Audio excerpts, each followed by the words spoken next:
Hello, everybody, and welcome to the Comedy and Magic Podcast. I'm your host, John Marshall. Yes. If you're new to the channel, please remember to like and subscribe. Go ahead and smack that bell to be notified of future upcoming episodes.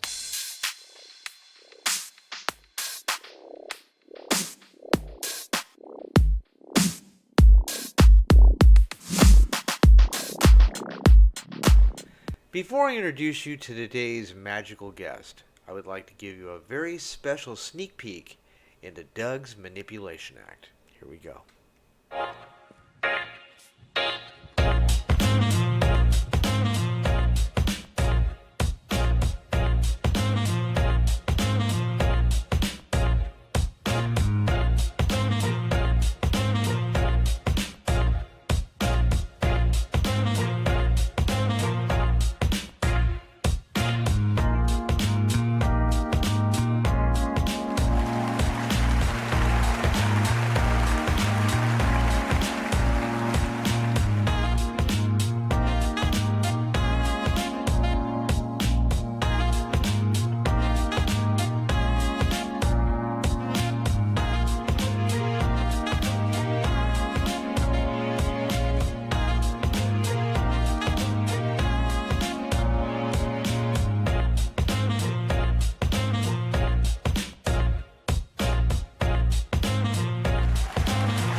Joining me today in the virtual studio from his home in Las Vegas, Nevada, please welcome to the Comedy and Magic Podcast, the one and only Douglas Lefty Leferovich.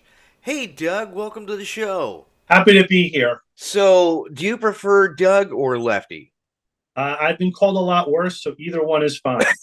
Just don't call I you tell late for people all dinner. the time, there's probably a handful of people in Vegas that if you said, I'll give you $1 million if you can tell me what Lefty's real name is, they would go, So it's kind of funny that there's some people that only know me by Lefty. How on earth did you discover that you wanted to be a magician? I started at a very young age. Growing up, my father was general counsel for the New York State Bankers Association in New York City. So when the top 5 banks had a legal question, they would call my dad. So I spent a lot of time working, and my mom stopped working to raise my brother and I.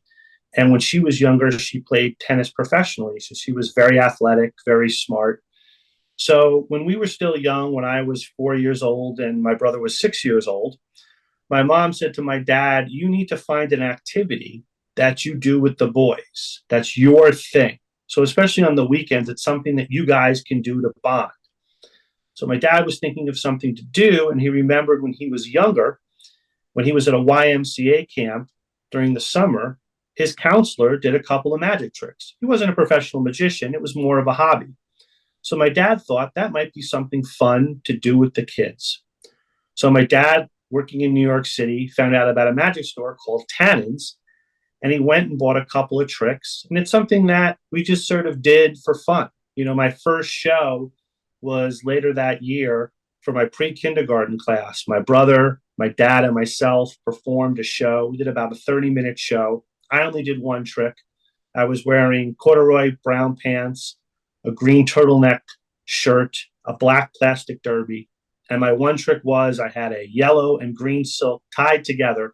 And when I passed it through my hands 3 times, the third time, the silks changed color to a red and blue silk.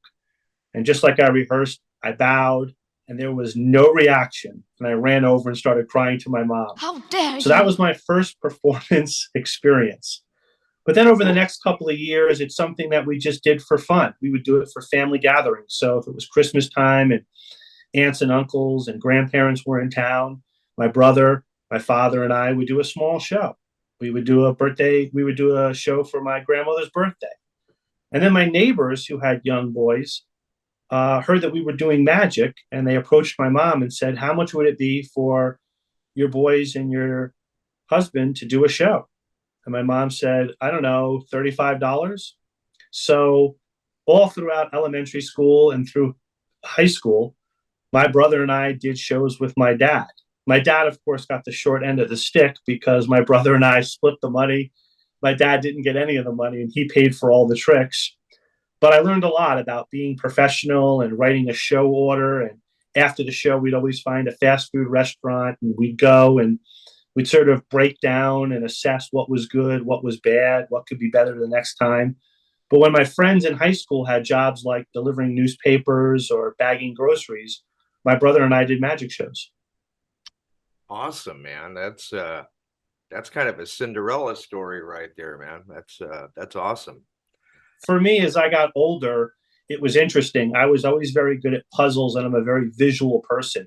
So when my dad would buy new tricks, I would always tell him, learn the trick, show me the trick, but don't teach me right away or don't tell me how the trick is done.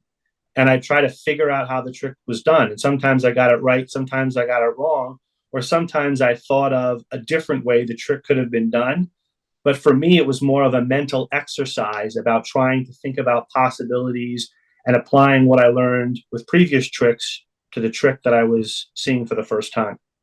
I think a lot of magicians should do that, honestly.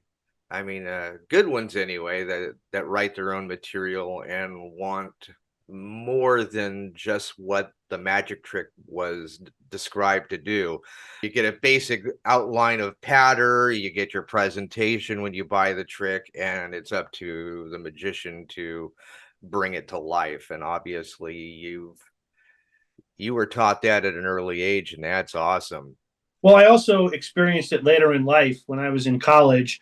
I met my old business partner, and he was an engineering student. And as we started doing magic, and then as our show grew and we started doing illusions, it was very interesting to talk to someone who didn't really have a extensive magic background. And when he looked at an illusion and how we would do it, it was interesting. He looked at it from a engineering point of view. And for me, sometimes my thought process was very limited. It's got to be done with a base. It's got to be using black art.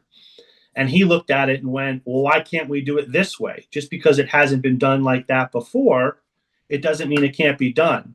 So Right. ironically, the way I looked at things when I was younger is the way he approached a lot of the new illusions that we were creating. Man, that's so outside of the box, and I like it. Absolutely. So, when did you first meet Murray? Was he like the first magician that you ever met? So I was very lucky growing up in New York. I went to Tannen's Magic Camp every year. My dad actually talked to Tony Spina and got me in. I think the age range was from 10 to 17. And when I was 9, my dad, because I was tall, my dad talked to Tony and got me in there. But for many, many years, I went to Tannen's Magic Camp. And one of the great things about being in New York is I got to meet a lot of people. I got to meet Joe Devlin, James Brandon, Jonathan David Bass, Jeff McBride came out. It was the first time I met Chris Angel. So I've known Chris Angel for over 35 years. But it was great that so many professional magicians would drop in and perform in one of the night shows and really share their real world expertise. So later in life, when I met my old business partner in college, we were in Atlantic City and we were building this big show that eventually turned out to be called Manhattan Magic at the Sands Hotel. And when we were in Atlantic City, we were approached by a magician who was putting together a magic convention in New Jersey. And after numerous phone calls, he finally convinced us to come up and do our Gamester act that we had toured the world with, that we were expanding into a full evening show. And ironically, another person that was booked at the convention was Murray. And I had seen Murray every year. Murray took out a full page ad in Magic Magazine, and I always admired how creative he was and how aggressive he was with advertising and marketing and pushing his brand. And he had done a lecture there that my brother, father, and mother went to see. And then Saturday night for the gala show, Murray opened the show and we closed the show. And we were just backstage talking. I feel like we were two of the most professional acts on the bill. So we were sharing different gigs that we had done. And afterwards, we all went out to a diner to grab a bite to eat.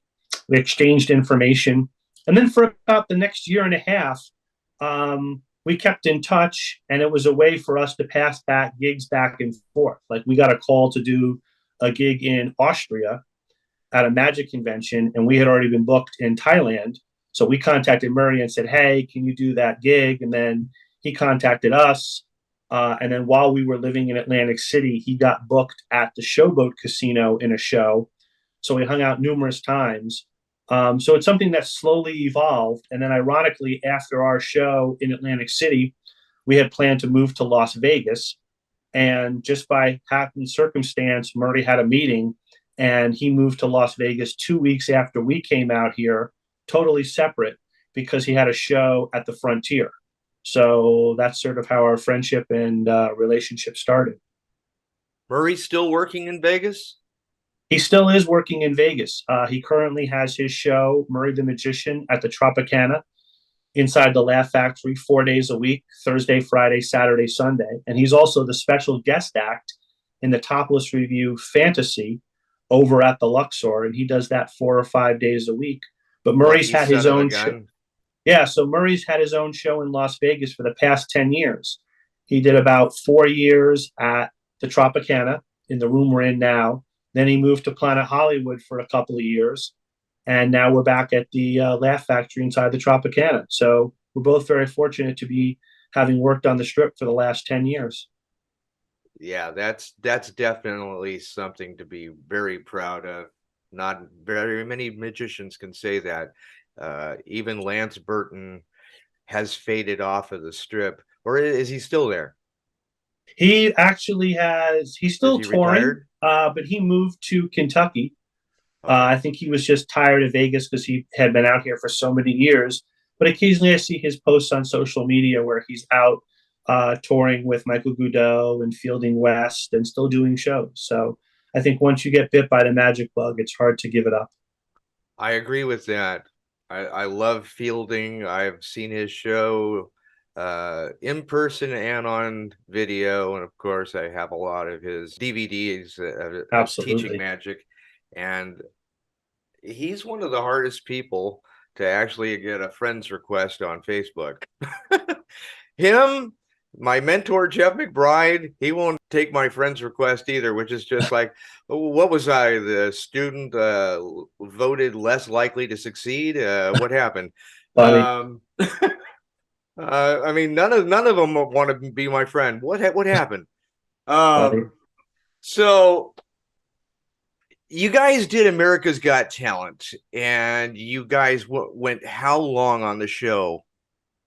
The format has changed over the years, and I was commenting to this to a friend the other day. You know, now you do one live audition for the judges, then you're in the semifinals, and then you're in the finals, and that's it. So you basically do 3 performances. When I worked with Murray on season 10 of America's Got Talent, he did an original audition. Then there was the judges round. Then he did a live show, and then he did another live show, and that was only the semifinals. So he did 4 performances, didn't make it to the finals, where now you do 3 performances, and if you do 3 performances, that means you were in the finals. Man, I can't imagine him not winning it after being 3 times in a row. I mean, who did he lose to? I mean, that's a very, very, very talented singer who we've both become friends with, a gentleman by the name of Michael Grimm. So it wasn't a magician? No, was not a magician. And I think that, I think it's okay to say, I think that they do take into account the voting of the public, but I think they also have to make a television show. So if they get down to the top 10 and 8 of the top 10 are singing acts, that's not a variety show. I think you need a magician, ventriloquist, juggler. I think you need a dangerous act. I think you need a singer. I think you need a cute kid. I think you need a dance act. Because if on America's Got Talent, 8 of the 10 final acts were singers, then you'd be American Idol or you'd be The Voice. So I Yeah. think what makes America's Got Talent different is the fact that it does celebrate variety. So, but it was an amazing show, an amazing experience. And I tell people I give Murray a lot of credit. Everything he did in all 4 rounds, he had never done before.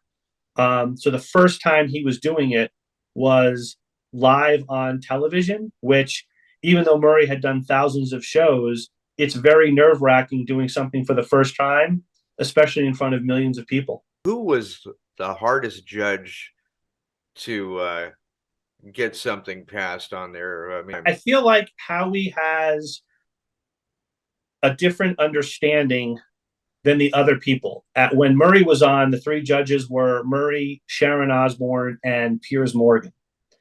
And I would rank it from Howie, then Sharon, then Piers in terms of understanding live performances. Obviously, Sharon has a front row seat to working with her husband, Ozzy Osbourne, yes. and understanding the grind and understanding presentation. And Ozzy's someone who's very theatrical. But Howie has done stand up all his life. So I think he understands the challenges when somebody's nervous. Piers was a very smart guy, but I think Piers took on the role of Simon where he had to be a little bit more A little more critical. intimidating, yes. Right. And I mean, I don't have 100% confirmation on it, but I think that when you're given time to rehearse, they record your rehearsal on stage. And I think they suggest to the judges what to say or the road to go down. Do we want to be nice to this person? Hey, maybe ask this question. Because at the end of the day, you are trying to create a entertaining television show. And sometimes you might find a contestant who, if they get pushed, they push back. And I hate to say it, that's great television. But I've been in Vegas now for 20 years. And before that, I was performing at different casinos, doing one-nighters, doing corporate shows. I took a break at one point from Magic because people weren't booking Magic. And I worked with a team of people and was one of the partners creating a restaurant lounge called Cat House at the Luxor. And when I'm not performing now, I do a lot of graphic design work and video editing for fellow entertainers, magicians, and non magicians in Las Vegas because I feel like I have a different perspective and understanding of what the entertainer wants because I'm an entertainer myself. I'm glad your wheels work that way. Absolutely. So besides card manipulation, what other styles of magic do you do in your show? So currently in Murray's show, I do my signature card manipulation act, and I also do my unique paper balls over the head routine with an audience member. A couple Love of that routines one. I'm a couple of routines I'm super proud of is it's one of the last, I believe, illusions that Don Wayne worked on before, unfortunately, he passed away. But I had done a zombie ball since I was 13, and I wanted to do a floating effect in Murray's show that was a little bit different and unique. So I purchased and worked with Don Wayne on his floating microphone, where I take a blonde spiky wig and attach it to the microphone, and I put a pair of black frame glasses on the microphone. So I dress the microphone to look up like Murray, and then I put a blue cloth over it, and I do this floating microphone routine in the show. And then I also worked with a magician who's in my late night magic show named Bizarro, and we created this rom com, this romantic comedy routine where I call a girl up out of the audience, and I take her on this romantic date, and I do all this romantic things where I make a rose appear. At the end, I produce a diamond ring, and then we get married, and I'm Lefty and she's Mrs. Righty. Nice. If you go to my YouTube page, you can see a lot of these routines, which I've done on Masters of Illusion over the last couple of years. So before we go too much further past the Murray thing, I wanted to ask you, how did you come up with the idea of vanishing a train? So a lot of people have talked. Oh, David Copperfield had vanished a train on his TV special where he did the special with the Orient Express. Yeah. And what a lot of people don't know is that Murray's whole family was in the railway business.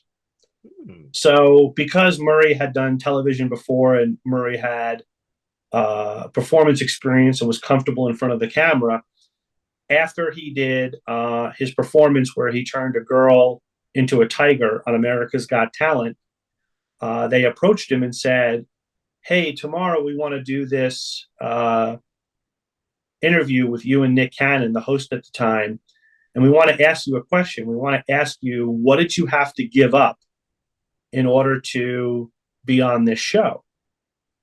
And we went to lunch, and Murray's mom was in town. And Murray's like, "Well, I had to give up other shows to do America's Got Talent." And I said, "That doesn't sound good." As my dad always said, there's no pathos, there's no drama. I said, you have to say there's something you gave up in order to follow your dream. You have to play the game and sort of tell the story. I said, for example, if you got accepted to college and you gave up going to college to do America's Got Talent, that's something you really gave up. So Murray's like, well, when I was younger, I had the opportunity to have a job in the railway because my whole family was in the railway business. I said, yes, see, that's what I'm talking about. You gave up having a safe, secure job to pursue your dream doing magic. So the next day, and you can find it online, he gets interviewed by Nick Cannon and he asks, what did you give up? And Murray talks about giving up his opportunity to have a steady paying job working in the railway, at Canadian Railway, in order to pursue his dream of magic.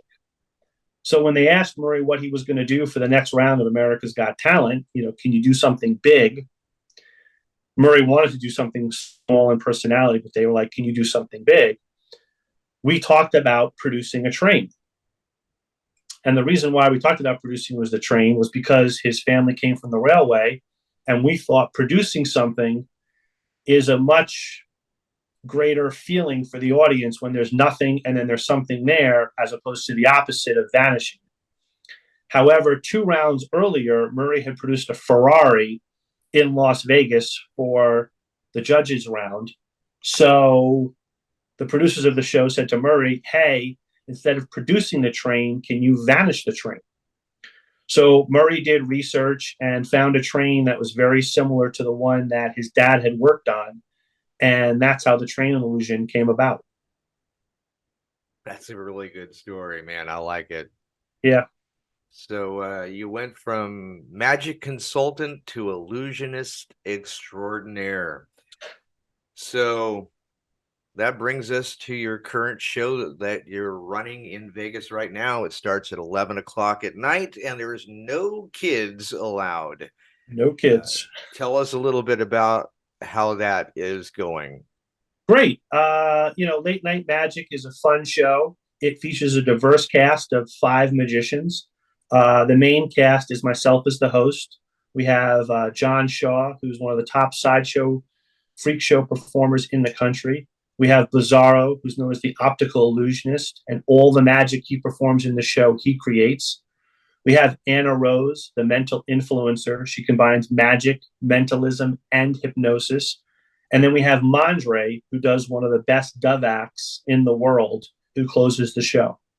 Well, there's unique things in the show, but I think it's something that's somewhat classical and it's something that people can relate to. And when they think of magic, it's pure. You're holding a silk, you ball the silk up, and a bird comes out. It's something that no matter what language you speak, no matter what part of the world you're from, you understand that it's magic. Oh, indeed. So, being that kids are not allowed, what are some of the edgy things you can come to expect from seeing your I show? say some dirty, dirty jokes and say some dirty things in the show. Ironically, there are 23 magic shows right now in Vegas, and all the magic shows, except for ours, are somewhat categorized as family friendly. They might have a couple of jokes in there that I call like the Simpsons jokes, which, like the Simpsons TV show, there's some humor in there that's kind of wink, wink. Right. that the parents get that the kids don't get. The nice thing in our show is because there are no kids, we don't have to hint around it. We can just blatantly say what it is. And I feel like for, people in their mid 20s to mid 50s, sometimes you want to be in an environment where there aren't kids. So you can have a couple drinks and you can laugh and have adult time. So it's not that we couldn't do the show for kids and be family friendly. We'd have to change some of the material, but we saw that there was a niche in the market, especially at 11 p.m., to do something. So if you're a couple and you don't want to go to a nightclub, you might want to come see our show. Or if you're in town for a bachelorette party. A couple of weeks ago, we had a bachelorette party where the night before they went to see Thunder from Down Under. And the next night they wanted to do something adult, but they didn't want to see another male review. So they came to Right. see our show. So I think we fill a void that was in the Vegas market. Excellent, man. So you went to Vegas and you're still in Vegas and you're keeping yourself relevant, which is very important. I like that. Any up and coming magicians that we should keep our eye on that you've seen these days? That's a hard question for me to ask because I don't go to a lot of magic conventions. I don't watch a lot of magic online. So for me, my focus is more on other entertainment, how to sell a ticket to a show, what other producers in Vegas are doing. So when I was younger, I was more hip to what was going on in the magic world. For me, when I'm not on stage, I'm trying to figure out how to sell a ticket. So I appreciate some of the younger people that are coming up, but I'm sort of out of touch with that world.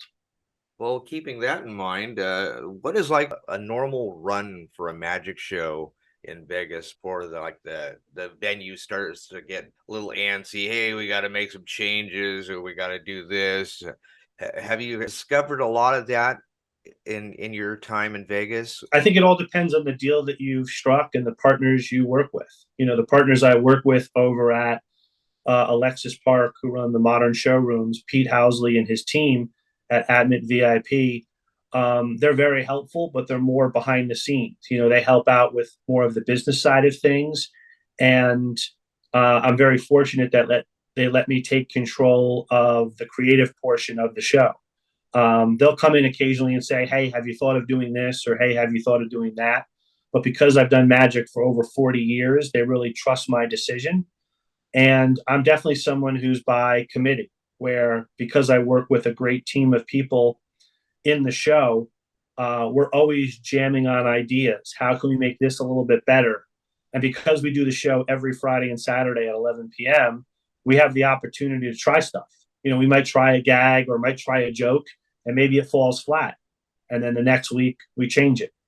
So the other thing that's nice about the show is because the brand is late night magic, even though we have a main cast, because Vegas is looked at as the magic capital of the world, we've had some great guest acts in the show when people from our main cast are out. We've had someone like Rudy Kobe, who had 2 TV specials on Fox and toured the world with his four-leg act. He's done the show numerous times. We've had the Shocker, who was just on Penn and Teller's Fool Us, doing his wrestling magician character. So we've had lots of magicians fill in. So we've had people that have seen the show 1 month and they come back the next month and they go, "Wow, there were 3 different acts in the show," or "We saw the show 6 months ago and you've changed the show." So it's nice for us to keep the show fresh and to be creative, but it's also nice for the audience if they come back to see the show. It's not the same show. So where do you see yourself in 10 years from now? Do you still see yourself in Vegas or maybe branching out into like cruise ships and other venues? I don't have an answer for that right now. I'm just trying to get through this week. Just staying where you are. So, but yeah, I mean, I'm definitely open to other possibilities. I've been contacted a couple of times, but the opportunity hasn't been right to tour late night magic or to do late night magic in other markets. So it'd be great to branch that out. But I Yeah. don't know what the future holds. When I'm not also performing magic, I've been fortunate enough to consult on other shows in Las Vegas. So currently, Vegas is a good place because it's cheap to live and there's a lot of entertainment. So if I'm not performing magic, I'm doing graphic design, video editing, and I'm also consulting on a variety of other shows. Well, I would definitely recommend that being that you're in Vegas, give Jeff McBride a call. Jeff is a true master. He's someone that I've always looked up to, I've always admired, and I've learned a lot from afar. Growing up after college, when I lived in LA, his card manipulation VHS tapes, takes you back to how old I am, Oh yeah. were the Bible. I would watch those, and you know, tape number one, I tried to master. Tape number two, there were things I got, things I didn't get, and then tape number three was things that I couldn't even dream of doing. But it was nice to see that there was possibilities beyond my wildest dreams. But Jeff is definitely an innovator, and I think that it's amazing that Jeff not only is a phenomenal performer, but he's been so nice to give back to the magic community. Yes. And when he came to Late Night Magic, I told people in his intro, when I introduced him in the audience, I said, so many times people say to me, is the Harry Potter world real? Is there really a Hogwarts? And I said, yes. If you go to Jeff's, mystery school, that's what it is. He brings in the best magicians from the world to teach, and it's an opportunity to learn from other people and to learn from some of the greats in the business. Yeah, that's why I said you might get a lot out of that because I've seen your manipulation act and it is truly beautiful. And I do see a little bit of Jeff McBride in there. Oh, lots of Jeff Um, McBride. He was instrumental and he was very helpful when I was performing at a show in Magicopolis in Santa Monica. I sent him a video and he gave me a critique, and some of his ideas were just brilliant. Absolutely, man. He is loving and nurturing when it comes to magicians and magic and giving back to magic. I will say Absolutely. that 100%. Um, wow. So Magicopolis. So you've worked with Steve Spill? Yes, we were there for about 4 months. There was another magician named Bob Sheets who was working in there. We had just finished a tour with Greg Wilson, Mark Wilson's son, and he Mm, was supposed to go into the show and he was unable to. And at the time, my old business partner and I, our game act was only 10 minutes. And Steve Sill said, do you guys have like 30 minutes? And we said, yep, we have 30 minutes. And over the next 2 weeks, we put together another 20 minutes. And over time, it was a place we could workshop and grow. And like I said, we worked with Bob Sheets, who's a veteran in the business, hilarious comedy magician. And we did that show called Joker's Wild for about 4 months. beautiful, man. Steve Spill is another wonderful magician who I've invited onto the show, and he did agree to do it, but I guess down the road he looked at the views of the show and was like, I don't think I could sell too many of my books on this. Never mind. I was like, "What? Come on, man! Don't do that to me." So I'm still begging. I'm still, he's not dead yet, so I'm going to keep begging Very that nice. that he does the show. Um, one thing that I love about doing this show as a magician with other magicians and comedians is I get an opportunity to meet some wonderful people around the world. It's been a great experience doing this, and I hope to do this for a lot longer and That's great. give magicians like yourself a voice. Well, We thanks for having me on the show. absolutely, and I thank you for doing it, my friend. Before we wrap this up, I'm going to ask you if you've got any advice that you would give any up and coming youngsters. I would What say advice? perform as much as possible. And I found throughout my life and my career, I've learned more from failure than I have from success. So if something goes wrong, don't look at that as a roadblock. Just look at it as a hurdle to get over to be more successful for the next show you do. And there's something to be said for, to become an expert in something, you need to put in 10,000 hours. To this day, before I do my card act in Murray's show or Late Night Magic, I'm still backstage for half an hour working the cards, breaking the cards in, practicing. It's like a dancer. Before a dancer dances, they always stretch. They always get ready for the performance. So for Finger me, exercises. absolutely, Yeah. absolutely. So practice, practice, practice. Yes, and then get out and do it in front of an audience, because you can only be so good doing it in front of a mirror or doing it in front of a video camera. Everything changes when you do it in front of a live audience. I would like to encourage all the viewers of this show, go check out Lefty's YouTube channel, check out his Facebook, friend this guy. I'm telling you, he is a fascinating individual. I've even learned a magic trick off of his YouTube channel, which I've fooled friends at work now with, and that is Very nice. the telephone producing a dollar. It's great. And It's a if great you trick. want to know more about that trick, you're gonna have to go to Doug's site for that one, and it's free. And he teaches you some really good visual illusions that are not hard to do. Might take a little time, a little practice, but Absolutely. it's definitely worth it. And I've entertained a few people with that. I even made $2 profit That's off of that great. trick. It was like, do it again, but I want to videotape it. So I got really nervous at that point. God, I hope that I pull this off, and I did, and it was beautiful. But Doug, I thank you so much, because you do give a lot to magic, and I think we're going to see a lot more from you in the future, my friend. Well, thank you so much. I appreciate that, and thanks for having me on your show. Well, ladies and gentlemen, I hope you enjoyed today's episode with my magical guest, Douglas Lefty Leferovich. And hope that you'll tune in to my next show with magician Lorenzo Clark. And that should be a lot of fun. Well, that's my story, and I'm sticking to it. I'm John Marshall. To the very next time that we meet. God bless you.